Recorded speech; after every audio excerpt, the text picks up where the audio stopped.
Hi everyone, this is Boyd Reed. I'm back with my third vlog, and I've gotten a couple of messages from the two or three people who apparently watch my last few vlogs asking, hey, what happened to your third installment? And as you may know, this is me continuing in the Vlogger in Paradise Challenge. And there are two reasons why it's been a couple weeks since I've posted anything. Reason number one, the third challenge was to interview someone who has been integral to your poker and life journey. And of all the people I know, and all the people I've been fortunate enough to call acquaintances or even good friends, there's only one person who I can really do that interview with. And unfortunately, he was off visiting family for the last couple of weeks. So I need to go back to Baltimore and interview him when the chance comes up, which I'm hoping will be within the next few days. And the other reason is professional. My job has unloaded a couple of surprises on me. They're not bad surprises. I'm not fired, at least not yet. And I have been busy. And that means setting up some national chess tournaments and dealing with some issues for the U.S. Chess Federation. Also getting back involved with the Pittsburgh Chess Club, of which I am surprisingly the president, and hoping to get some things organized there as well. So I have been swamped with stuff. In addition, I've got a son, I've got a house, things going on, I've been sick. So life in general has gotten in the way of the third vlog. But I am here now, and so what I'm going to talk about in this vlog is my happiest poker moment. And for me, I'm a big fan of constant lifelong learning. I don't think I ever reach the end. I'm always hoping that my best moment, my biggest highlight, is out there in front of me. I don't want to think of myself as having peaked. And Lord knows if I've peaked, that's a sad state of affairs. But I want to always be striving for improvement, and that's something that I try to do in my professional life, in my personal life. I try to get better, and I may not succeed, but I'm always going to try to do that. So I've been fortunate enough. I've actually won a few casino tournaments in a few different states, actually Missouri, Illinois, Iowa, and Pennsylvania. But none of them have been very big events. If you look me up on Hendon Mob, you will find the Big Goose Egg. But I have won a few casino tournaments. I've also played some mid-stakes, maybe slightly higher games where I've been fortunate enough to be in some memorable hands and even won a couple of them. But because I believe in improvement, my happiest moments in any endeavor, poker, chess, cooking, life, whatever, are when I work to learn something and that lesson finally clicks, locks into place, and I can take that studying and knowledge and work to improve. So, what I am going to talk about is my happiest poker moment. And it was actually not at a poker table, believe it or not. Let me explain. I own a lot of books, and they're mainly covering chess, cooking, poker, photography are my four big things that I've either want to learn or have spent a lot of time working on. Unfortunately, I don't always read the books that I buy.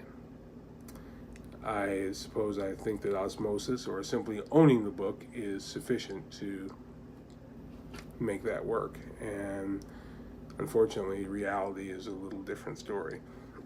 However, I have taken the time to read this book.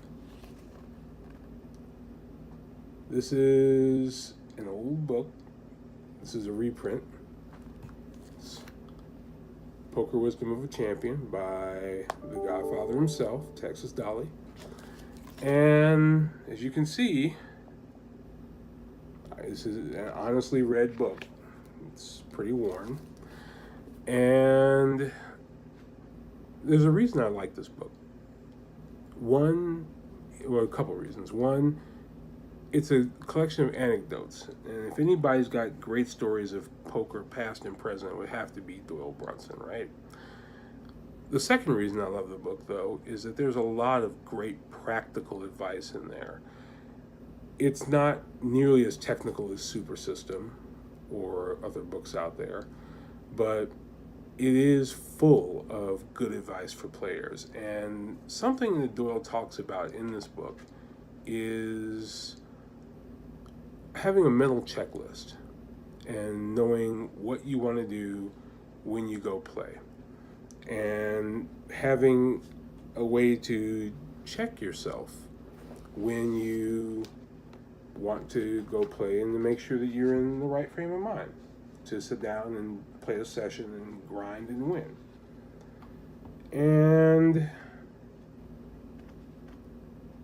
Doyle spends a lot of time talking about situations in this book where people just don't think about what they're doing before they go play, and they put themselves in the wrong frame of mind. So there's the checklist is pretty straightforward, and I'll just flip through it very quickly. Have you had enough sleep? Is there something else you'd rather be doing?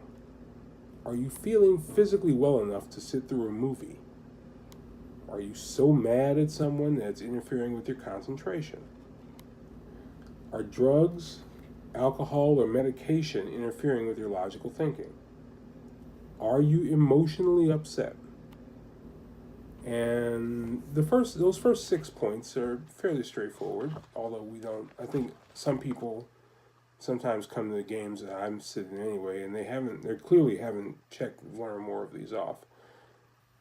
But the 7th point is one that I didn't learn until one day when I was on my way to play about 9 months ago. And it said, do you feel you're going to win? If no, don't play. Give credibility to your hidden feelings. Your subconscious mind might be analyzing things you're not aware of. And so I got in the car to go play a session, and it was a room that was about 2 hours away. I got about halfway there, and something in the back of my mind said, you shouldn't play today. Now, normally, I would just say, well, I'm already in the car, I'm halfway there, and I'm just going to go ahead and play. But something clicked in that moment while I was on this winding highway, and I turned around and went home. I gave myself credit for knowing when I shouldn't play. And I think internalizing that list, especially that last item, is my best poker moment, because that really is when I begin to grasp just how much control I have over my results. You don't have to play if you don't feel well. If you don't want to play, if there's something else you'd rather go do, if you're not up for it, stay home. Do something else. It's all one big game. Don't force it. Let it come to you. And when you're ready, your mind and your body will tell you you're ready, and then you can go sit down and play unburdened. In the very next session I went and played, which was about 2 days later, I went on a little bit of a spree. I had about 4 or 5 very good sessions after that, because I gave credibility to my feelings, and it's really helped my win rate. So for me, that was my happiest poker moment, learning a concept that seems to be central to winning play, but that I really hadn't grasped in my career until early this year. So that's my happiest poker moment. Hope that was educational for anyone who hasn't thought about that. And I will be back either this weekend or early next week with my interview. Thanks, take care, and hope you enjoyed it.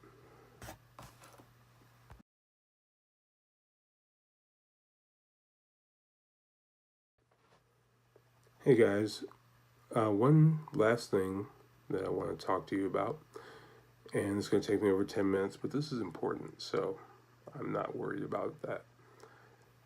As you may or may not know, Hurricane Florence has been absolutely battering the East Coast, particularly the coastal areas along North Carolina, South Carolina, and Virginia. The U.S. Chess Federation that I work for has two very key employees in the state of North Carolina. Thankfully, they are both okay. They're both further inland, although they've been getting crushed by rain down there. Unfortunately, I do happen to know some people who are along the coasts in those three states, and they are in their own version of hell right now. So I'm hoping that everybody will take a look in the description of this video. I've put up a couple of links. I've donated, and I hope you'll find a way to donate too. I especially recommend the American Red Cross. 91 cents out of every dollar donated to the American Red Cross goes directly to aid. Only 9% of their money is for administrative overhead, which is excellent for a nationwide disaster relief charity. So I would recommend donating to the Red Cross, designated for Hurricane Florence relief. The people in the coastal areas of the Mid-Atlantic could really use it. And thanks for considering donating. Again, link's going to be in the description. Take a look and have a good time.